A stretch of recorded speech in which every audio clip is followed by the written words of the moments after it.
தமிழக மக்கள் அனைவருக்கும் வணக்கம். சூர்யாவினுடைய கங்குவா திரைப்படம் வெளியாகி தமிழகத்துல மண்ண கவ்விருக்கு. இந்த திரைப்படத்தை தமிழர்கள் புறக்கணித்திருக்கிறார்கள். தமிழகத்தில் இந்த திரைப்படம் தோல்வி படமாக அமைந்துள்ளது. இந்த படத்தை மக்கள் பார்க்காமலேயே புறக்கணித்து விட்டார்கள். அதுதான் சூர்யா குடும்பத்துக்கும் அந்த படக்குழுவுக்கும் கோபம் மக்கள் மேல. ஏன் இந்த அளவிற்கு தமிழர்கள் சூர்யாவோட இந்த படத்தை புறக்கணிச்சாங்க அப்படின்னு பாத்தீங்கன்னா, இதற்கு முன்னால சூர்யா, ஜோதிகா இந்த குடும்பம் பேசின பேச்சு அப்படி, இவர்கள் நடந்து கொண்ட விதம் அப்படி. தஞ்சை பெரிய கோவில் குறித்து ஜோதிகா பேசின அந்த கருத்து, அவதூறாக பேசியது ஒட்டுமொத்த தமிழர்களையுமே ஒட்டுமொத்த இந்துக்களையும் புண்படுத்தி இருக்கிறது அப்படிங்கிறது தான் உண்மை. அதற்கு சூர்யா அப்படியே ஜால்ரா அடிச்சார் பாருங்க. அது இதை விட கொடுமை. இதுக்கெல்லாம் அப்புறம் சேர்த்து செய்ய வேணாமா? அப்புறம் தியேட்டர்ல படத்தை ரிலீஸ் பண்ணாம ஓடிடில ரிலீஸ் பண்றேன்னு சொல்லி சூர்யா கொஞ்ச நாளைக்கு படம் காட்டினாரு. அதற்கெல்லாம் தியேட்டர் ஓனர்கள்லாம் சேர்ந்து வச்சு செய்யணுமா இல்லையா? அதற்கு பிறகு வன்னியர்களை தவறாக சித்தரித்து படங்கள்ல காட்டினது, அதற்கு வன்னியர்கள் திரும்ப கொடுக்கணுமா இல்லையா பதிலடி? இப்படி எல்லாரும் சேர்ந்து சூர்யாவுக்கு கங்குவால ஆப்பு சொருகிட்டாங்க. சரியா? வட மாவட்டங்கள்ல கங்குவா திரைப்படத்தை நிறைய திரையரங்குகள் புறக்கணித்து விட்டன, வாங்கவே இல்லை. நிறைய திரையரங்குகள்ல கங்குவா படம் ஓடல. அமரன் தான் வெற்றி படமாக ஓடிக்கொண்டிருக்கிறது. குடும்பம் குடும்பமாக அமரன் திரைப்படத்தை சென்று பார்த்து கொண்டிருக்கிறார்கள்.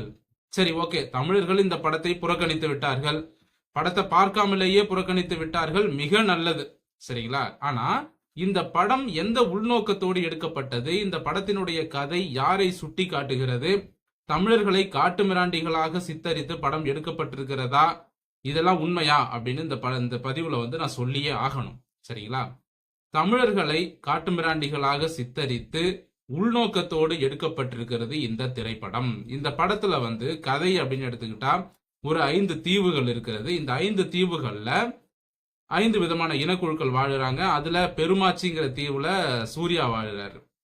அங்க வாழ்றவங்க நல்லவங்க, அப்புறம் இன்னும் ஒரு சில தீவுகள்ல கெட்டவங்க வாழுறாங்க. சரிங்களா? கதைக்களம் இப்படித்தான் இருக்கு. அந்த தீவுகளின் பெயர் தமிழில் இருக்கிறது. அதுல கதாபாத்திரங்களின் பெயர்கள் தமிழில் தான் இருக்கிறது. இதை பார்க்கும் பொழுது ஏதோ தமிழர்கள் போலவும், ஏன்னா அப்புறம் பெயர்கள்லாம் தமிழ்ல இருக்கிறதுனால தமிழர்கள் மாதிரி தான் தோணும். அப்போ பிற மாநிலத்தை சேர்ந்தவர்கள்லாம் பார்க்கும் பொழுது தமிழர்கள் 1000 வருடங்களுக்கு முன்பு இப்படித்தான் இருந்தார்களா அப்படிங்கிற ஒரு எண்ணம் அவர்களுக்குள் வரும். அப்படி வரணுங்கிறதுக்காகவே இந்த படத்தை எடுத்திருக்காங்க. இந்த கதைக்களமே 1000 வருஷத்துக்கு முன்னாடி நடக்கிற மாதிரி ஒரு கதைக்களம். 1000 வருஷத்துக்கு முன்னாடி தமிழர்கள் இப்படிதான் காட்டு மிராண்டிகள் மேல ட்ரெஸ் போட்டுக்கிட்டு, இப்படி முகமூடி, கொம்பு வச்ச முகமூடி எல்லாம் போட்டுக்கிட்டு இந்த மாதிரி கேவலமா இருந்தாங்களா? 1000 வருடங்களுக்கு முன்பு தமிழர்கள் எப்படி வாழ்ந்தார்கள்? இன்னைக்கு வருஷம் 2024. 1000 வருஷத்துக்கு முன்னாடி 1024 கங்கை கொண்ட சோழபுரம் என்ற ஒரு மிகப்பெரிய பொருளாதார நகரம் உருவாக்கப்பட்ட காலம். 56 நாடுகளை ராஜேந்திர சோழன் வெற்றி கொண்ட காலம். அது மட்டும் இல்லாம கப்பல் படையின் மூலமாக உலகத்தின் பல நாடுகள்ல படையெடுத்து வெற்றி கொண்ட காலம்.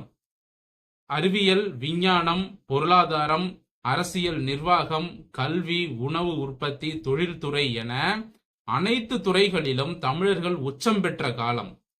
தொடர்ந்து கண்டினியூஸா பேரரசுகளாக தமிழர்கள் இருந்த காலம். இந்த பேரரசுகள்லயே உச்சகட்ட காலம்னு சொல்லலாம். சேர சோழ பாண்டியர்கள், பல்லவர்கள் மற்றும் இன்னும் பிற குறுநில மன்னர்கள் என ஒட்டுமொத்த தமிழ் மன்னர்களுமே நாகரிகத்தின் உச்சத்தில் வாழ்ந்த காலம் அது. அந்த காலத்தை குறிப்பிட்டு 1000 வருஷத்துக்கு முன்னாடி நடக்கிற கதை மாதிரி காட்டியிருக்காங்க. அப்போ 1000 வருடங்களுக்கு முன்பு என்று தோன்றும் பொழுது பிற மாநிலத்தவர்கள், பிற மொழியை சேர்ந்தவர்கள், வெளிநாட்டவர்கள் இந்த படத்தை பார்க்கும் பொழுது, அப்ப 1000 வருடங்களுக்கு முன்பு தமிழர்கள் இப்படித்தான் இருந்திருப்பாங்களோ அப்படிங்கிற ஒரு எண்ணத்தை அவர்கள் மனதில் உருவாக்க வேண்டும் அப்படிங்கிறதுக்காகவே திட்டமிட்டு எடுத்திருக்கிறாங்க. அப்ப இதுல இருந்து என்ன தெரியுது அப்படின்னா, இந்த சிறுத்தை சிவா என்பவன் தமிழர்கள் அசிங்கப்படுத்தணுங்கிறதுக்காக யாருடைய பேச்சை கேட்டு யாருடைய உத்தரவின் பெயரில் இந்த மாதிரியான ஒரு கதையை எடுத்திருக்கான். இந்த ஆளுக்கு மரியாதை கிடையாது. இந்த ஆளை நான் ஏன் வாடா போடான்னு சொன்னேன்னா, இந்த ஆளுக்கு மரியாதை சுத்தமா கொடுக்க மாட்டேன். ஏன்னா அந்த அளவிற்கு கோவம் தான் வந்தது இந்த படத்தை பார்க்கும் பொழுது. எந்த அளவிற்கு இந்த சினிமா துறை தமிழர்களை கொச்சைப்படுத்துகிறது, நம்முடைய கலாச்சாரம், பண்பாடு, வாழ்வியலை கொச்சப்படுத்துறாங்க அப்படின்னா, கண்டினியூஸா வரலாற்று படம் எடுக்கிறேங்கிற பேர்ல பண்ணிட்டே இருக்காங்க. யாத்திசைன்னு ஒரு படம் எடுத்தாங்க.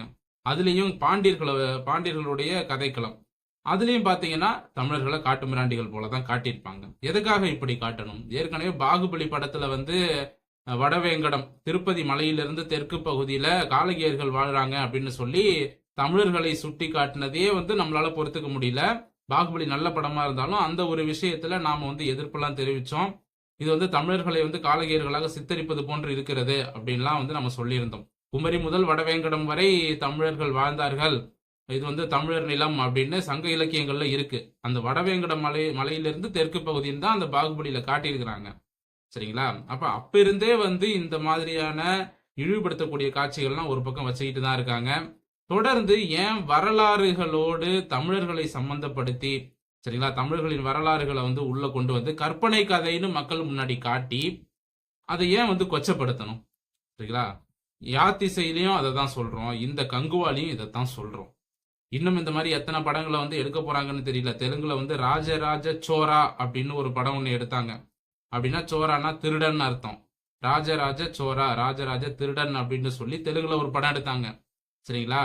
அந்த படம் வந்து சோழர்களை ராஜராஜ சோழனை கேலி பண்றதா இருக்கு அப்படின்லாம் வந்து விமர்சனம் வந்தும் அவங்க அதை பத்தி பெருசா கண்டுக்கவே இல்லை.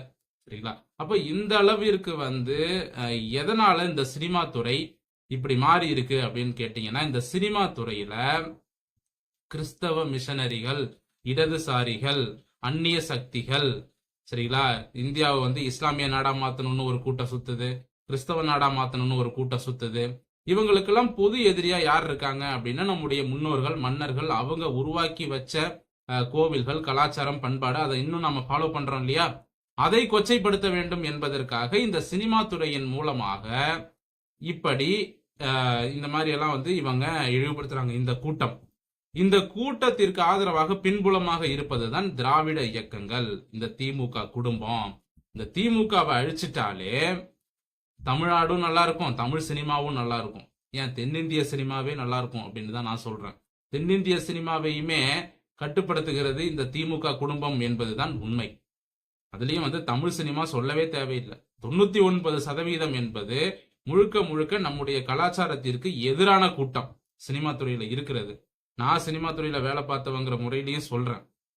அந்த அளவிற்கு சினிமா துறையில இந்து மத எதிர்ப்பு, நம்முடைய கலாச்சார எதிர்ப்பு எல்லாமே தீவிரமா அங்க சொல்லப்படுகிறது. சரிங்களா? ஒரு டைரக்டர் வந்து இருக்காரு அப்படின்னா, அந்த டைரக்டர் கிறிஸ்தவராக இருந்தார் அப்படின்னா உதவி இயக்குநர்கள் வந்து எல்லாருமே வந்து உள்ள வரீங்க அப்படின்னா நீங்க கிறிஸ்தவத்துக்கு மாறினா தான் நான் வந்து சேர்த்துக்குவேன் அப்படின்னு சொல்றாங்க. அந்த அளவிற்கு வந்து சினிமா துறையில இருக்கிறது. சரிங்களா? இப்போ இந்த சூர்யா அவர்களுடைய இந்த கங்குவா படத்துக்கு நாம வந்தோம் அப்படின்னா, ஜோதிகா வந்து சொல்றாங்க கங்குவா திரைப்படம் தொடர்பாக வதந்திகளை பரப்புகிறார்கள். ஏன் நீங்க சினிமாவில் வதந்திய பரப்பல? சம்பந்தமே இல்லாம ஒரு உண்மை கதை தான், ஆனா வன்னியர்களுக்கும் அதற்கும் சம்பந்தம் கிடையாது. ஆனா அங்க வன்னியர்களை கொண்டு வந்து புகுத்தி அவங்களுக்கு கெட்டவங்க மாதிரி சித்தரிச்சு நீங்க காட்டினது, அதற்கு பிறகு வந்து தஞ்சை பெரிய கோயிலை பற்றி ஜோதிகா பேசியது, அதெல்லாம் வந்து மனசு புண்படலையா? அதெல்லாம் வந்து வதந்தி கிடையாதா? அப்ப ஜோதிகா என்ன வேணாலும் பேசலாம், சூர்யா படத்துல என்ன வேணாலும் காட்டலாம்.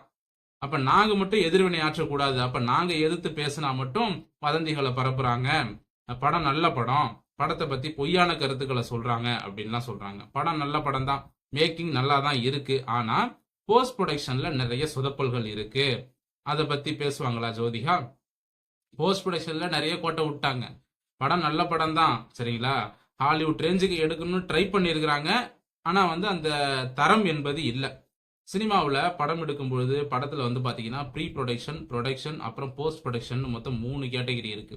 ப்ரீ ப்ரொடக்ஷன் அப்படின்னா கதை தேர்வு, கதை எழுதுறது, ஸ்கிரிப்ட் ஒர்க்கு, இந்த ஆர்டிஸ்ட் செலெக்ஷனு, இது எல்லாம் ப்ரீ ப்ரொடக்ஷன். ப்ரொடக்ஷன் அப்படின்னா நேராக ஷூட்டிங், படம் எடுக்கிறது, சரியா. அதுக்கப்புறம் போஸ்ட் ப்ரொடக்ஷனு. போஸ்ட் ப்ரொடக்ஷன்னா என்னன்னா படத்தின் பின் வேலைகள், இந்த டப்பிங்கு, எடிட்டிங்கு, சவுண்டு மிக்சிங்கு, இதெல்லாம் உள்ள வரும். இதெல்லாம் வந்து போஸ்ட் ப்ரொடக்ஷன். இப்போ இந்த படத்துல ப்ரீ ப்ரொடக்ஷன் ஓகே, ப்ரொடக்ஷனும் ஓகே, ஆனா அந்த போஸ்ட் ப்ரொடக்ஷன்ல தான் நிறைய கோட்டை விட்டுருக்குறாங்க. போஸ்ட் ப்ரொடக்ஷன் வேலை செய்தவர்கள் அவசர அவசரமா வேலை பார்த்துருக்குறாங்க. இந்த கிராஃபிக்ஸ் எல்லாம் போஸ்ட் ப்ரொடக்ஷன்ல தான் வரும். அந்த கிராஃபிக்ஸ் எல்லாம் அப்படியே அப்பட்டமா தெரியுது. அந்த கழுகு பறக்கிறதுலாம் வந்து பாத்தீங்கன்னா கிராஃபிக்ஸ் அப்படிங்கிறது அப்பட்டமா தெரியுது. அதெல்லாம் கிராஃபிக்ஸ் சரியில்லை, சரிங்களா. ஸோ போஸ்ட் ப்ரொடக்ஷன்ல அவசர அவசரமா சீக்கிரம் முடிச்சு சீக்கிரம் படத்தை ரிலீஸ் பண்ணணும், சீக்கிரம் காசு அள்ளணும் அப்படிங்கிற அந்த உள்நோக்கத்தோடு படத்துல வேலை பார்த்துருக்குறாங்க. காசுக்காக மட்டுமே வேலை பார்த்ததுனால இந்த படம் தோல்வியை தழுவியது. ஒரு படம் எடுக்கிறீங்க அப்படின்னா அதை வந்து நீங்க முழுசா ரசிச்சு நேசிச்சு பொறுமையா எடுக்கணும். சரிங்களா? அவசர அவசரம்னு சீக்கிரம் எடுத்து சீக்கிரம் ரிலீஸ் பண்ணுவோம், சீக்கிரம் 2000 கோடி அள்ளணும் 3000 கோடி அள்ளணுங்கிற ஆசையில படம் எடுத்தீங்கன்னா இப்படித்தான் மண்ணை கவிட்டு போகும். சரிங்களா? ஒரு வேலையை வந்து திருந்த செய். சரிங்களா? அதை தான் வந்து சொல்றோம். உனக்கு தெரியுதோ தெரியலையோ கத்துக்கிட்டாவது திருந்த செய்யுங்க. இதை வந்து எல்லா இயக்குனர்களுக்கும் சொல்றோம். தமிழ் சினிமா நாசமா போறதுக்கு காரணமே கொஞ்சமா அரையும் குறையுமா சினிமாவை கத்துக்கிட்டு உடனே படம் எடுக்கிறன்ட்டு வந்து நாசம் பண்ண வேண்டியது. இதுதான் தமிழ் சினிமாவோட பிரச்சனை. அந்த காலத்துல இருந்த இயக்குனர்கள்லாம் 10 வருஷம் ஆகும் சினிமாவை கத்துக்கிறதுக்கு. 10 வருஷமா சினிமாவை கத்துக்கிட்டு கொஞ்சம் கொஞ்சமா வந்து பொறுமையா பண்ணுவாங்க. அப்படிதான் வந்து அந்த கால சினிமாக்கள் இருந்தது, தரமா இருந்தது. படம் 1000 வருஷம், அதை மன்னிக்கணும் 1000 நாள் ஓடிச்சு. இன்னைக்கு என்னடான்னா 3 நாள் கூட ஓட மாட்டேங்குது. இப்ப இந்த கங்குவா திரைப்படத்திற்கு இவ்வளவு பொங்குகிற சூர்யா, ஜோதிகா இவங்கெல்லாம் அன்னைக்கு இவங்க பேசும்போது நம்மளாம் மூடிக்கிட்டு இருந்தோம்ல, நம்ம வாயை மூடிக்கிட்டு இருந்தோம், எதிர்த்து பேச முடியாம. அன்னைக்கு இவங்க பேசுன்னு பேசுனாங்க. இன்னைக்கு அதற்கெல்லாம் ரிவெஞ்ச் அடிச்சு விட்டாச்சு. சரிங்களா? இனிமே இந்த மாதிரி பேச மாட்டோம்னு இவங்க மன்னிப்பு கடிதம் எழுதி கொடுக்கணும்.